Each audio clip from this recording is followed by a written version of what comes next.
अध्याय 4 देख रहे हैं। मानचित्र।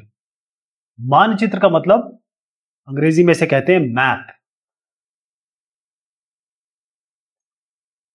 इससे पहले कि हम आगे बढ़ें, ये एक रिप्रेजेंटेशन है या कहें रेखा चित्र है। रिप्रेजेंटेशन आरेखण कह सकते हैं, ड्राइंग कह सकते हैं। इसमें कुछ चीजें हैं। पहली चीज आप देखिए कि ये ऐसा लग रहा है कि किसी क्षेत्र, किसी एक हाउसिंग सोसाइटी हो सकती है या किसी एक मोहल्ला या गांव, उसका इलाका दिखाया गया है। यहां पर एक सामुदायिक केंद्र है, लिखा गया बाकायदा। पेड़ों को पेड़ से दिखाया गया है। खेल के मैदान को केवल खेल के मैदान से नहीं, बाकायदा यहां घास दिखाई गई है। यहां बताया गया है कि फल का उद्यान है, यानी यहां उद्यान के लिए जो हम सिंबल्स यूज करते हैं वो दिखाया गया है। घर पे जहां है वहां पर नाम लिख दिए गए हैं और फिर यहां पर इससे दिखाया गया है कि ये रोड्स है और डायरेक्शन भी दिखाई गई है। एक तो ये हो गया। दूसरा ये है कि यहां पर उत्तर डायरेक्शन दिखाया गया है। इसका मतलब इस मैप में, मानचित्र में आपको एक नॉर्थ या उत्तर की डायरेक्शन भी बताई गई है कि आपको पता चल जाए अगर ये उत्तर है तो अगर आप इस डायरेक्शन में जा रहे हैं तो आप कहां जा रहे हैं। नीचे की तरफ जा रहे हैं तो आप जानते हैं कि आप दक्षिण की तरफ जा रहे हैं। यहां जाने तो पूर्व, यहां जा रहे हैं तो पश्चिम, उत्तर दक्षिण पूर्व पश्चिम। तो यहां से आपको अपने डायरेक्शन का अंदाजा हो गया। फिर एक यहां स्केल है जिसे हम कहते हैं पैमाना। इस पैमाना से हमें पता चल रहा है कि यहां पर अगर 1 सेंटीमीटर में 10 मीटर बताया गया है, यानी कि 10 मीटर 1 सेंटीमीटर से दिखाया गया है। तो अगर यहां पर 1 सेंटीमीटर की लेंथ है, इस जगह पे कोई भी 1 सेंटीमीटर की लेंथ है, वो 10 मीटर को रिप्रेजेंट कर रही है। कहने का मतलब अगर मान लीजिए यहां से यहां तक इसकी दूरी है, मान लीजिए ये दिखाया गया इसमें 10 सेंटीमीटर से दिखाया गया है। तो 10 सेंटीमीटर से दिखाया गया है तो 1 सेंटीमीटर कितना है? 10 मीटर। तो 10 सेंटीमीटर कितना हो जाएगा? 10 सेंटीमीटर। इसको आप 10 से मल्टीप्लाई कर दीजिए क्योंकि 1 सेंटीमीटर 10 मीटर के बराबर है। 10 सेंटीमीटर है, 1 सेंटीमीटर 10 के बराबर है, तो ये कुल मिला के 100 मीटर दिखाया गया। 100 मीटर को 10 सेंटीमीटर से दिखाया गया। तो ये आप इसको हम कहते हैं स्केल हो गया। फिर ये आप और मुझे कैसे पता चलेगा? आप कहते हैं कि क्यों ना पेड़ों को यहां रख दिया जाए, खेल के मैदान को यहां रख दिया जाए, ये भी तो हो सकता है। तो इसके लिए हमने यहां लेजेंड बना दिया। लेजेंड मैं आपको बताऊंगा इसको क्या कहते हैं। तो हमने यहां बता दिया कि जो पेड़ होंगे वो इस तरीके से रिप्रेजेंट होंगे और जो घास है वो हम इस तरीके से रिप्रेजेंट करेंगे। यानी कि नीचे हमने क्लियर बता दिया कि किसको किस चीज से रिप्रेजेंट कर रहे हैं, यानी सिंबल्स भी दिखा दिए। प्रतीक भी हो गए, सिंबल्स भी हो गए। इसी को हम मानचित्र कहते हैं, इसी को हम मैप कहते हैं।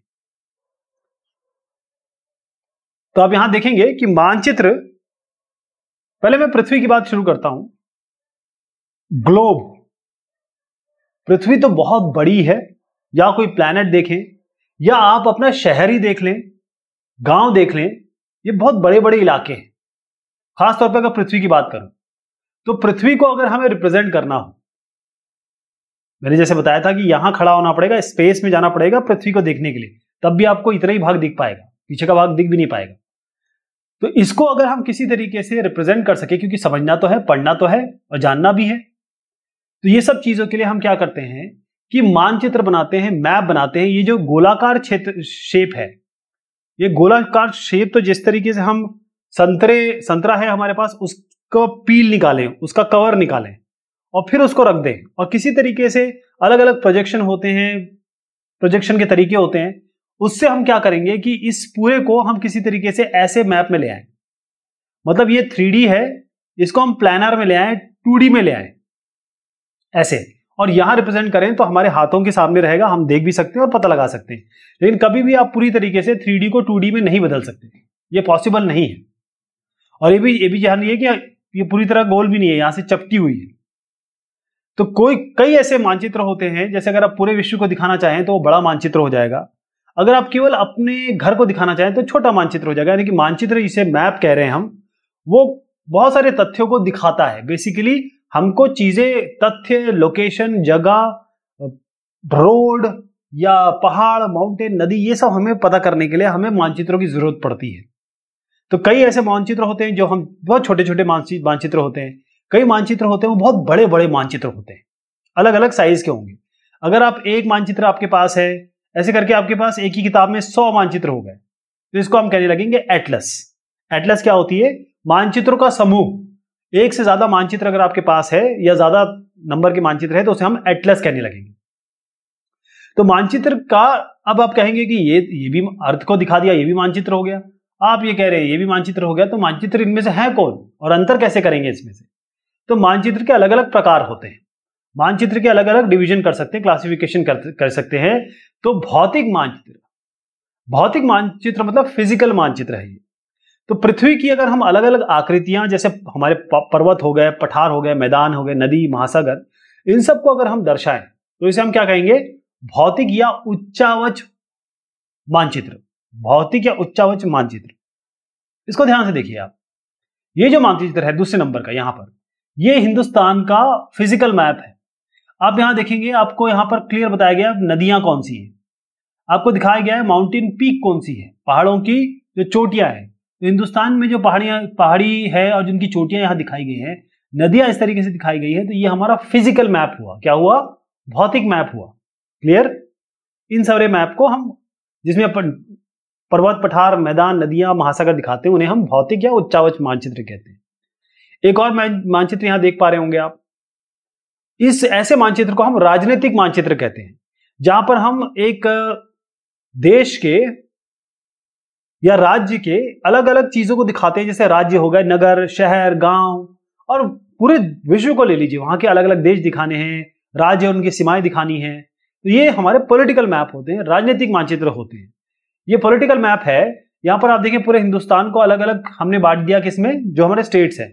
तो हमें पता है कि यहां से मध्य प्रदेश और राजस्थान की बॉर्डर है, हमें ये पता चल गया यहाँ से। तो ये किसके हाथ में आती है? ये हमारे गवर्नमेंट से रिलेटेड चीजें हैं, या हमारे बहुत सारे जो सरकारी काम है उसमें आता है। तो इसे हम कहते हैं राजनीतिक मैप, राजनीतिक मानचित्र कहेंगे।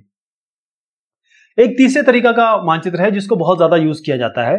अगर आप जियोग्राफिकल इंफॉर्मेशन सिस्टम जीआईएस वगैरह में ना जाना चाहते हैं, या ज्योग्राफी में अगर आप आगे बढ़ना चाहते हैं, तो ये मैप आपके बहुत सामने आएगा। इसको हम कहते हैं थीमेटिक मैप। थीमेटिक मैप कहते हैं कि हिंदुस्तान को हमने दिखा दिया, बाउंड्री दिखा दी, राज्य दिखा दिए, वो हमारा पॉलिटिकल मैप हो गया। हमने यहां पर दिखा दिया पहाड़ वगैरह दिखा दिए या नदियां दिखा दी, वो आपका हो गया फिजिकल मैप हो गया। अब यहां पर हमने जैसे लिटरेसी दिखानी है कि पूरे देश में कहां कहां कितनी कितनी लिटरेसी है, कितनी एजुकेशन है, या हम पूरी जगह दिखाएंगे पॉपुलेशन दिखा दें, या हम दिखा दें कोई और चीज, जो जूट कहां कहां पैदा होता है, या हम दिखा दें कि कहां कहां बरसात ज्यादा होती है। तो वो सारे जो मैप होंगे किसी ना किसी एक थीम पे डिपेंडेंट होंगे। जैसे वर्षा दिखानी है तो वर्षा, पूरे इसमें आपको वर्षा दिखाई देगी, कहां ज्यादा है कहां कम है, और इसमें बाकायदा एक स्लाइड से दिखाया जाएगा, ये जो अलग अलग रंगों से दिखाया जाएगा, और रंगों से विभेद करके आप बता सकते हैं कि यहां पर क्या है और यहां पर क्या है। इसको हम थीमेटिक मैप कहते हैं। कहने का मतलब यह है कि जैसे कई मानचित्र कुछ विशेष जानकारियां देते हैं, जैसे सड़क मानचित्र हो गया, वर्षा मानचित्र हो गया, वन कितने हैं, उद्योग कितने हैं, ऐसे जहां पर हम लिटरेसी देख रहे हैं, तो इसे हम थीमेटिक मैप कहते हैं। थीमेटिक जो शब्द है ये थीम से आया है, यानी किसी ना किसी एक थीम पे पूरा मैप बेस्ड होगा और उसका रिप्रेजेंटेशन उसमें कलर के थ्रू होगा यहां पर। अब मानचित्र तो हमने देख लिया, कैसे नाम हमने दे दिए। इसके अलावा मानचित्र के 3 घटक होते हैं, यानी मानचित्र अगर है तो उसमें कुछ चीजें आपको मिलनी चाहिए, होनी चाहिए, या फिर वो उसको डिसाइड करते हैं। पहली चीज है दूरी। दूरी यानी डिस्टेंस। दूरी, पहले मैं आपको बताऊं कि मानचित्र एक आरेखन, आरेखन मतलब होता है ड्राइंग।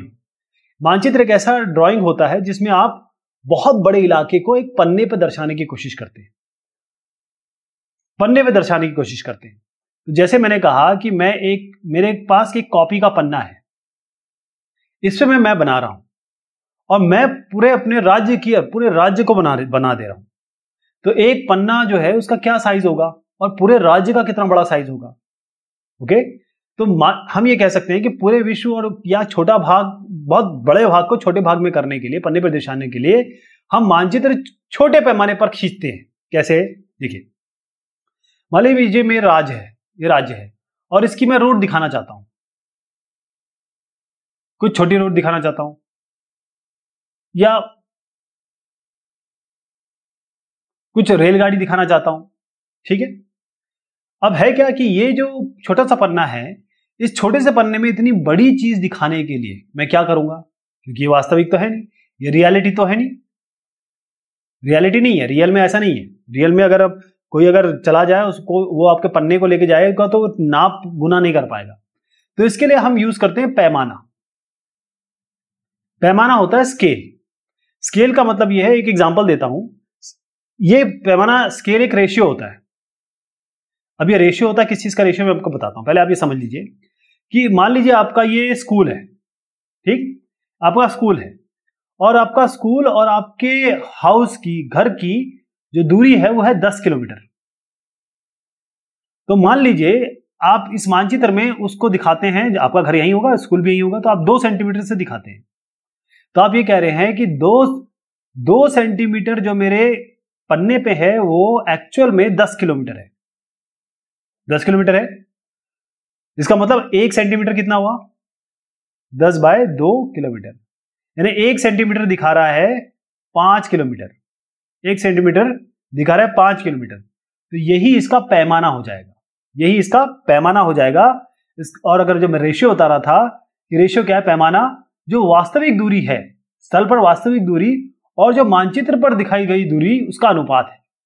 यानी आप 1 सेंटीमीटर, एक ले लीजिए, 5 किलोमीटर 5 ले लीजिए, 1 सेंटीमीटर 5 किलोमीटर के बराबर है, तो 1/5 ये क्या हो जाएगा, आपका स्केल हो जाएगा।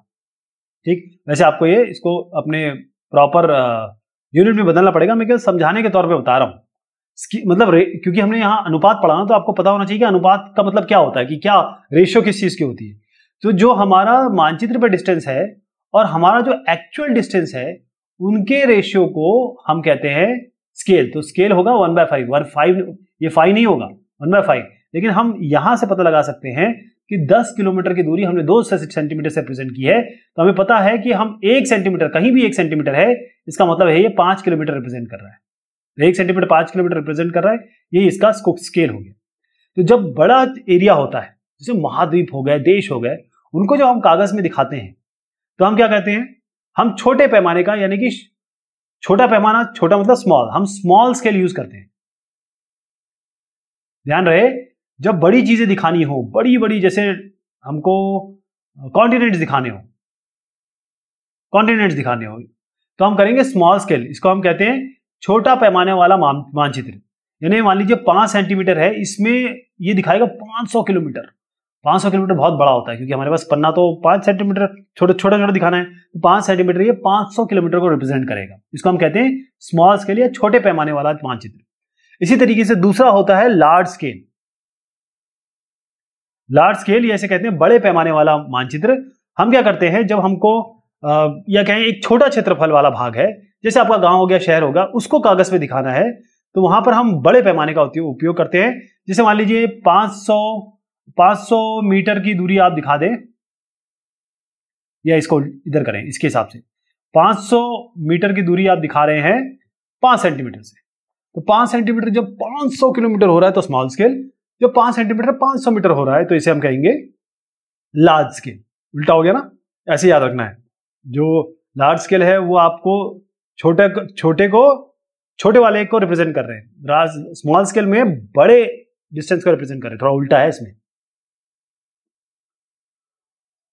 अब इसकी चर्चा हमने कर ली थी, हमने देख लिया कि पहली चीज दूरी हो गई। अब दिशा पे आते हैं।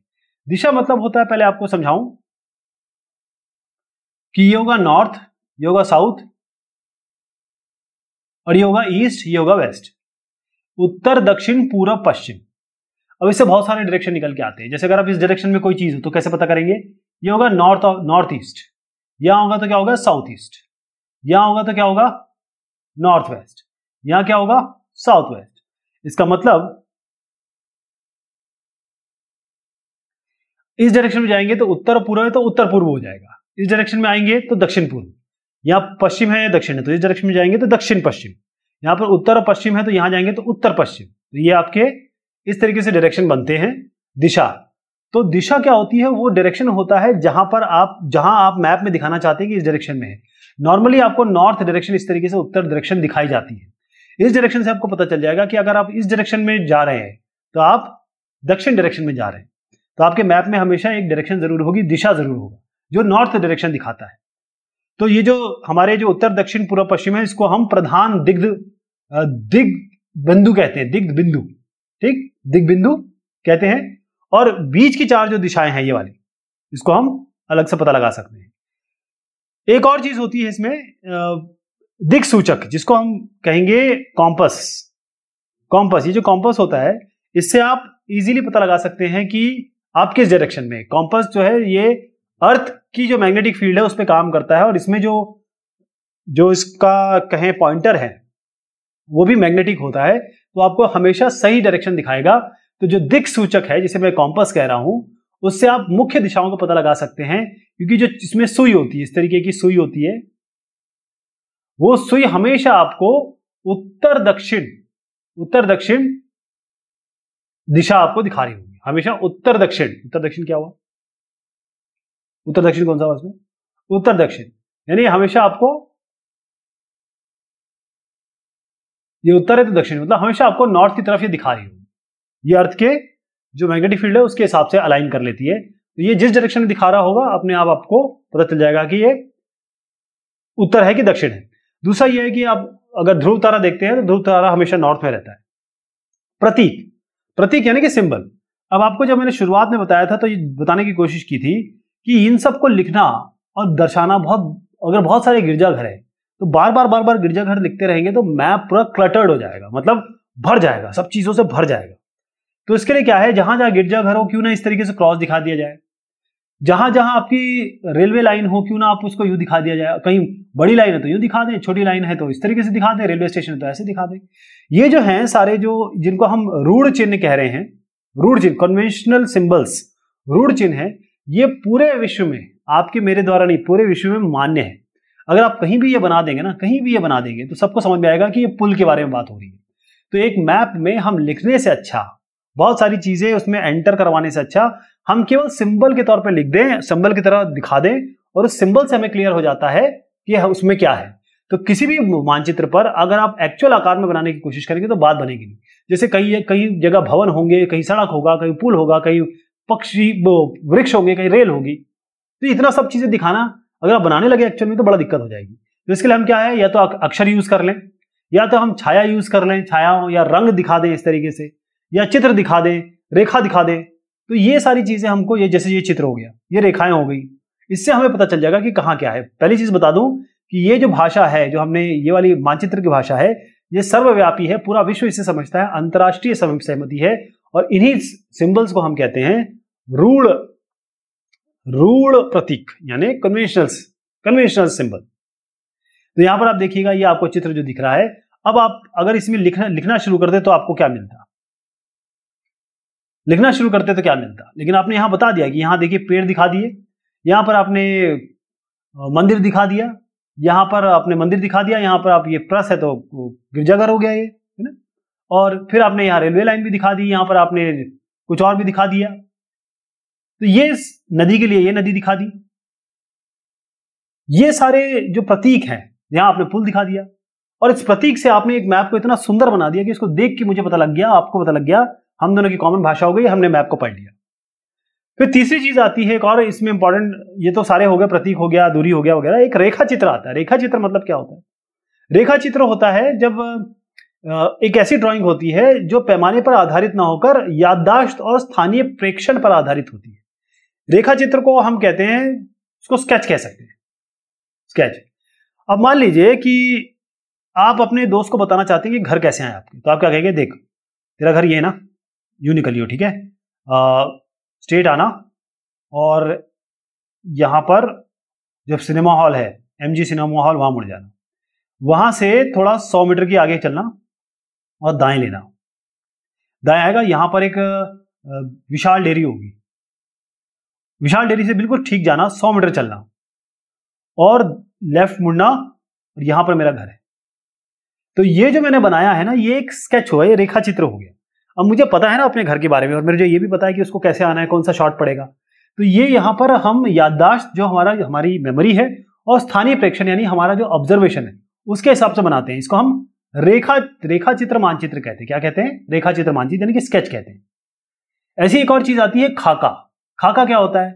खाका मतलब ये होता है, अगर एक छोटा क्षेत्र है, उसको बड़े पैमाने पर खींचा गया। जैसे आपका मान लीजिए एक घर है, आपके घर को कोई डिजाइन कर रहा है या आपके घर का आर्किटेक्ट है, वो क्या करेंगे, वो पूरा घर को ऐसे दिखाएंगे और यहाँ पर बताएंगे कि ये आपका यहाँ ये लगेगा, इसकी लेंथ इतनी होगी, इसकी विड्थ इतनी होगी, ये आपको बताएंगे। तो खाका ये होता है कि एक छोटे क्षेत्र का बड़े पैमाने पर खींचा गया रेखा चित्र, इसको हम खाका कहते हैं। खाका जिसमें एक कमरे की जैसे लंबाई है, चौड़ाई है, मानचित्र जिसे मानचित्र में नहीं दिखाया जा सकता, उस समय हम लोग बड़े में पैमाने वाला एक रेखा चित्र खींच सकते हैं, जिसे हम खाका कहते हैं। ये खाका हो गया।